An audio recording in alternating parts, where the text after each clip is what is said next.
Hello family, hello. I hope you're all doing well. I am also doing fine and nice. Caught up in the thick of things, caught up in a traffic jam, and rain is falling like nobody's business. Normally people will say rain is falling, cats and dogs. I really don't understand that. Cats and dogs? Rain is rain. What about cats and dogs? So I'd like to welcome you to my YouTube channel, and this is Mpaka_MW, come to you live from Lilongwe, Malawi. Yes, in actual fact, I will introduce today's topic from this card to say today we are going to talk about the reasons why Malawi is hungry. Yes, I've been talking about the fact that Malawi is hungry right now. Almost about half of the population faces hunger as I'm talking to you. Yes, so the fact that we are receiving these blessings here, let me take my time and let me at least,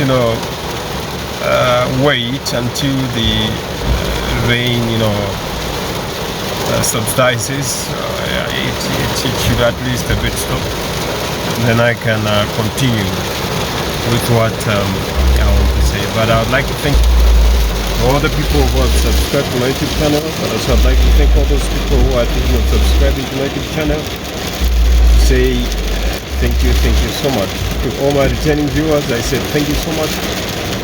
All the thanks should go to you, and I hope that you will be with me up until the end. Yes, we are moving. There is a really problematic traffic jam here. Traffic jam. I don't know what has happened up there. Maybe something has happened up there. But I've been here for the past, 5 to 10 minutes in this drizzle. So, see you on the other side.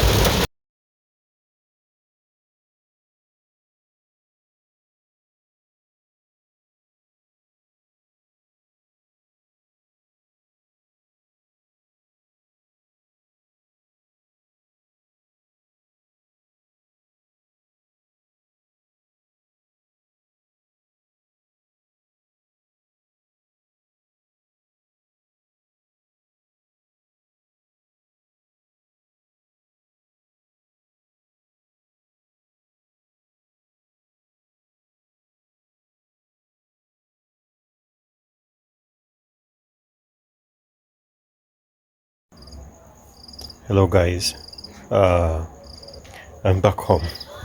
Yes, I'm back home. I wanted to try and do a video in the car, but the rain was too much and I couldn't do it. So I'm here at home and the rain here has just stopped. You can see patches of water there. Yes, but still the clouds, they look so angry with rain, and I'm sure rain can fall anytime from now. Yes, let me proceed. I stopped. Yes, the topic for today is, why is Malawi hungry? Why is Malawi hungry?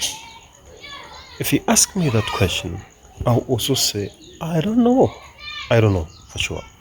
Because geographically, Malawi has that ability to produce enough food to feed itself. Maybe we should start from there. If you look at the map of Malawi here, you will see that Malawi has several rivers that are perennial rivers or yearly rivers. They flow throughout the year. But also Malawi has what we call the Shire Valley. If you look to the southern part of Malawi, you see these districts, Chikwawa, Sanje. You see there, that area is very, very good for irrigation. That is the area where the biggest and the longest river in Malawi passes through. And this valley, the Shire Valley, covers a very wide area, which is very, very, very suitable for irrigation. There are several irrigation schemes there or projects there already on the ground.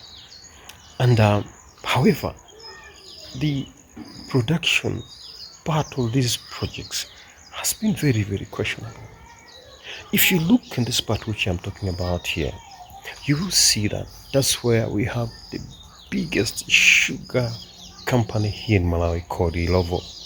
It has a vast, I say vast, high quality forest of sugar canes.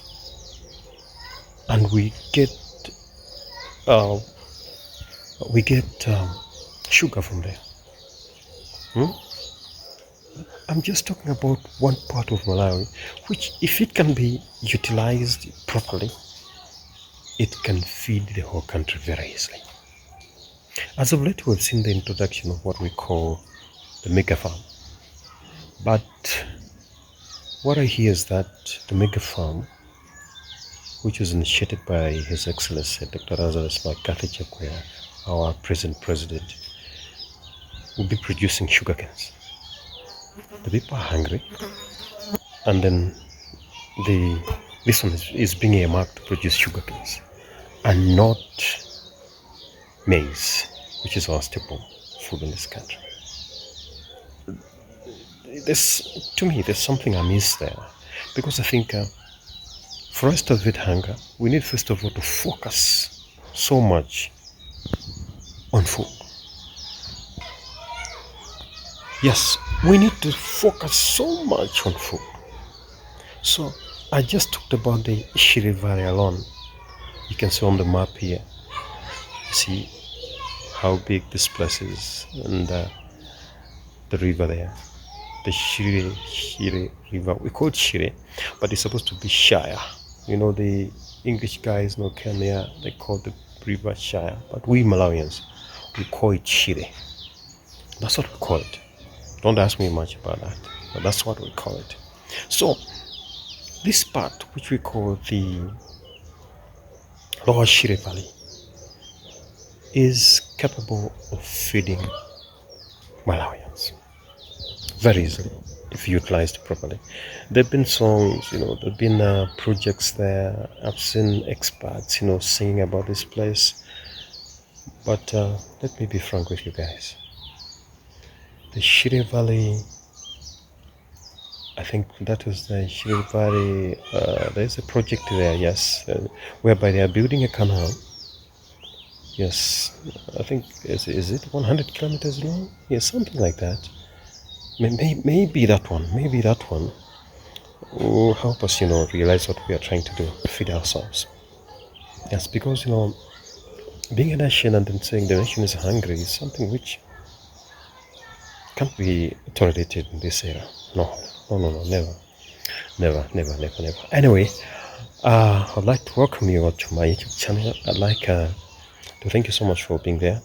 Thank you so much for subscribing to my YouTube channel, and to thank you so much for returning to see the videos on my channel. The topic today, which we are discussing, is about the reason why Malawi is hungry today.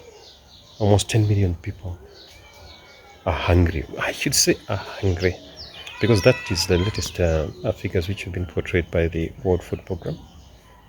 Initially, it was about 4 million, which the government said will be affected by hunger this year. I think this was coming in from the Department of Disaster and Management Affairs, which we call it Dodoma here. Yes, but now the figure has been revised to about 10 million, which is about half of the population, and that is a very, very serious thing to think about. Okay, fine. I've talked about the geographical position of Malawi. I just talked about the Lower Shire Valley. But now let us go to the lake itself. Malawi has the third largest lake, I think, freshwater lake in the world. Yes, in the world. All the way from up there, the border with Tanzania, you can see, all the way down to Mozambique. The water moves there freely. Nothing is done. I've never heard about any serious irrigation as far as maize production is concerned.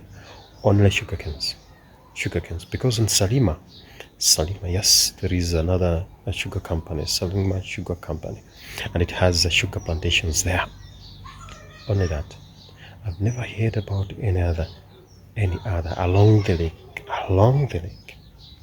Previously, when Professor Bingham Tarika was president of this, the late Professor Bingham Tarika was president of this country, he came up with a project which was called the Green Belt Project. Now, this project was aimed at making sure that each and every water source was supposed to be utilized. I remember very well during that time, tractors were bought, equipment started coming into this country. Unfortunately, the president died. Yes, he passed on. Then after that, not long after that one, the tractors went missing. Stuff, which were put in designated areas, which were supposed to assist in this massive irrigation project, where some were just left to rot, got damaged, or others they went missing as well. Who took them? I don't know. Search me. Yeah. I'm not here to talk about that, but I'm here to talk about what I am saying. That why is Malawi hungry? Me too, I don't understand. I don't know. Every time when I'm traveling from here, going to my farm and then coming back, I meet people who, these are hawkers, who deal with in selling green maize all the year round. All the year round, you see people pedaling their bicycles, with large heaps or large sacks of green maize strapped to the carriers of their bicycles. All the year round, I see them. And when we hit the lean months, which are from maybe December, January, February, March, we become hungry. We don't have food. What is the problem? Where's the problem? As for me, I don't understand. I don't know. We have people here. For your information, we have what we call the. Sorry, I was talking about the Green Belt. Yes, Green Belt Initiative. It was a massive thing.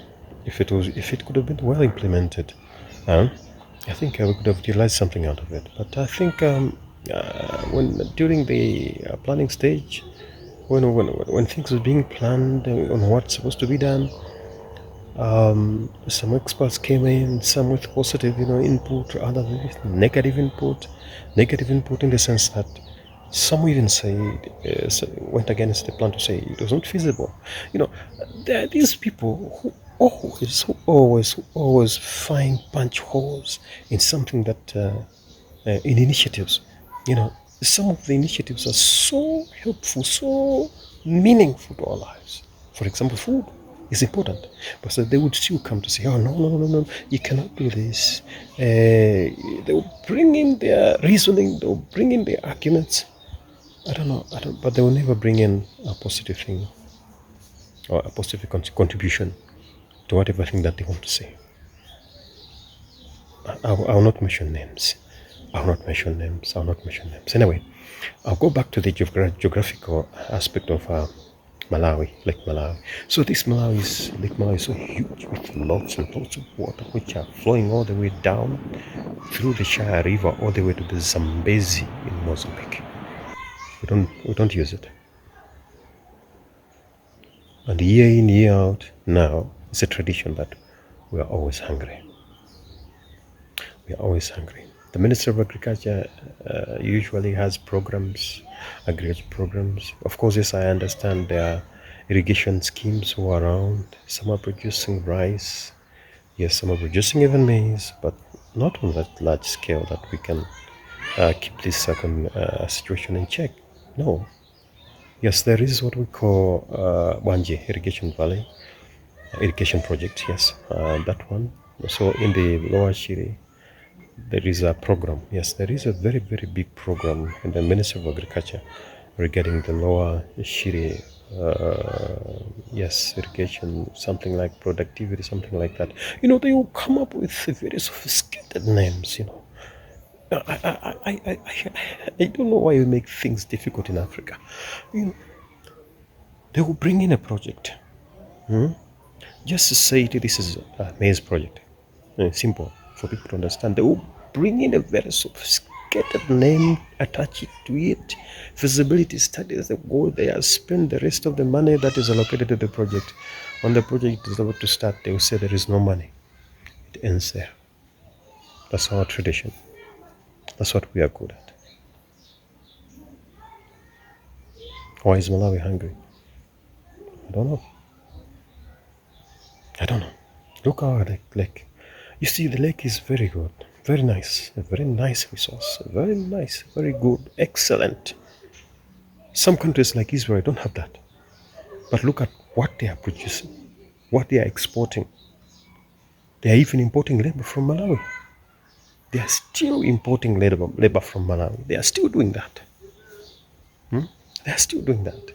And yet, we as a people, we cannot take this resource, the lake, into consideration to say we can change our lives using this thing. I know there are a few individuals who have tried on their own to use it. I know that. A few companies, small companies, not big ones. If we talk about Ilovo in Luangwa, Kota Kota, or in Chikwawa, or in Sanje, down in the lower Shire Valley, those are big companies. And they don't produce maize. They grow sugar canes. They are very vast estates. Their main product is sugar. And sugar, by the way, here in Malawi, is not cheap. It's not cheap. It's not cheap. We have so many other examples that we can say here regarding Malawi as a country. We have big rivers. We have the Songwe River that forms the boundary between Malawi and Tanzania. And then we come down, we have the North Ruku and the South Ruku River. In the north, that is. Then you come to the center. You have the Rilongo River, which runs from Rilongo all the way to the Salima up to the lake. Then we have the Lingas River here. Right here we have Bua.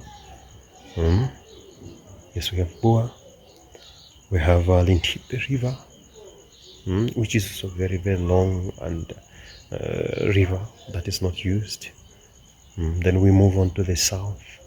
We have this big and wonderful Shiri River, which is supposed to be Shire, but it's Shiri River, which runs all the way from Mangochi on the very, very end tip of the lake. This is the main water outlet of Lake Malawi. All the way from Mangochi, all the way through Machinga, all the way it goes down through Mwanza, Nino, I think part of it, Chikwawa and Sanje, and then out into Mozambique. We don't use them. Then in Mulanje we have what we call the Ruo River in Mulanje. And this river in Mulanje, which comes from the Mulanje Mountains, coming all the way down, and it connects into Shiri River. I hear one of the companies there, tea estates there, because Mulanje and Choro, that's where we have lots of tea comes from there. So this river is very, very important in this area. It's very, very important. And these tea estates, they created a mini hydro power station on this river. So much water. And yet we cannot use it. We keep on saying, we are hungry. Yeah. I don't know. In 1971, here in Malawi, the government established what we call ADMAC, which stands for Agricultural Development and Marketing Corporation. ADMAC. So I think one of the core responsibilities of this organization was to make sure that government buys maize from local farmers, small farmers, and it keeps it for the lean months. Yes, when food is scarce, then that one has to be released. But also, it was a company which was supposed to actually sell farm inputs to farmers. Yeah, so from 1971 all the way up to 1994, when Dr. Hastings comes to Uganda, the first president of this country was ruling this country, things were okay. Yes, you talk about fertilizer, you talk about maize, people were able to grow maize, people had food. I never heard about anything regarding, regarding about, hunger. Even when I was growing up, I never heard anything like that. In 1971, I was not yet born. Sorry, I won't tell you my real age, but I was not yet born by that time. So, I think so okay. We were eating well. We were okay, fine. I remember by then people who had gone to the University of Malawi by then, they used to say that when it came to food at the university, students were given enough and very good food. Very good food. You talk about fish. We have chambo here in the lake. Right now, that's maybe something for the elite. You can't buy chambo that is here. It's very, very expensive now. But in those days, students were able to eat well. They were able to do. You talk about meat. You talk about tea. Food was free. But right now, students right now at the University of Malawi or in the other universities, they have to buy their own food. We have situations whereby students, some of them don't even eat. I have a kid who is a fifth year CFI medical student, my firstborn, Helen. She normally tells me situations at her school, which is just call it it's called Kamuzu University of Health Sciences, yes, or HES, but it used to be called Malawi College of Medicine, so they changed it to that one. It's very difficult to understand why they had changed it. Malawi College of Medicine was better. So she has friends who sometimes, only live on maybe a pack of chips, small chips per day. Sometimes they would go without food because food is very expensive. They have to buy on their own. They can't cook because their school programs are very, very tight and busy.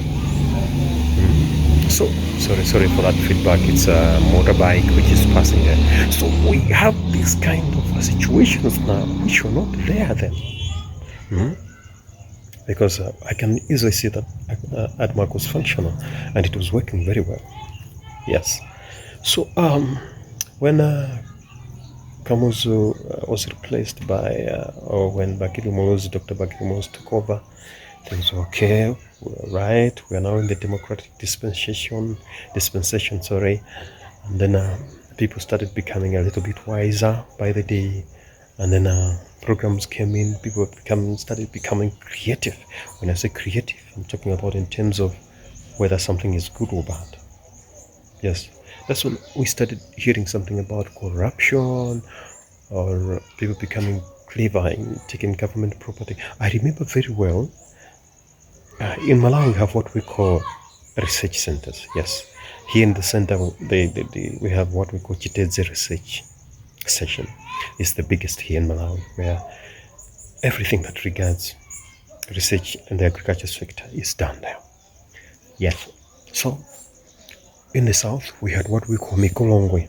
Sorry, that's a Chichewa name, Mikolongwe. And at this place, Mikolongwe, that's where also we had what we call a specific breed of chickens, Mikolongwe chickens. It's what they could normally call it black Australorp. Yeah, black Australorp, but specifically for Malawi. It was very, very, very, it's very good, very good. In actual fact, I had them here. But I think I need to buy them again. Yes, they are very, very good. But because I mix them up with, I've got local chickens in the back. Then I mix them up with, I think with a breed from Kenya. Yes, from Kenya. I've just forgotten the name of the breed. So they tend to get mixed up and it's no longer there. But I think I'll go for this black Australorp again. Yes, as you can see, that's the picture. That's the black Australorp. So at this place, Mikolongwe, that is also a research station. Then in Chola we got Vumbwe. So in at Mikolongwe, that site was for chickens or livestock. At Vumbwe Research Station, it was a research center for fruits. And then here at Chitedze, it was a research center. It's the biggest, So it was combining several things, whether it's livestock, roots, seed, soils, or something like that, all that. Now, during Bakiri Moses' time, I think that's when we had started hearing about privatization. So lots and lots of government companies were privatized, including the research stations. I remember the research station here was sold to an Indian businessman. But also in Mikolongwe, yes, part of it a politician took it. Half of that research center was taken up by a politician.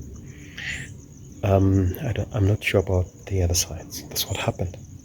So when Kamuzu was ruling in Mulanje, we had companies like Mulanje Tannery that used to produce canned fruits, very good, very sweet canned fruits, which were coming from Mulanje Mountain. Very nice. I think I'll be going down to the south and on 18th, yes, January. I'm taking my second daughter to school. Yes, Hazel. I think some of you have seen in the videos there I was teaching her how to drive. She was selected to do a course in engineering, majoring in water, honors for 5 years. Helen is doing her course in MBBS surgery for 6 years. Yes, so I'm taking Hazel to school. She'll start on January 22nd. So I'll go down. So when I go there, I'll go to Mulanje Mountain. Maybe I'll go to this place where there was Mulanje Tannery. Yes, there was Mulanje Tannery, a very, very good place, company. It was government owned. But also in Blantyre, we had several companies which are government owned. One of them was cold storage. Cold storage was dealing in dairy stuff, meat, everything you talk about, livestock. It was a government company. And most of the cattle were coming from the Shiri Valley because that's the hub for cattle farming. It's up to now. But now, this kind of, I should say, this kind of farming now has been left to private. Yes, private people or individuals or private companies, I think so, but not many. And now for you to get meat here in Malawi now, it's very expensive as well because the interventions which are being put forward to do that. Now, when these things were sold, I think that's where we started losing it. When these research centers were sold or were taken away, we started losing it from that moment. However,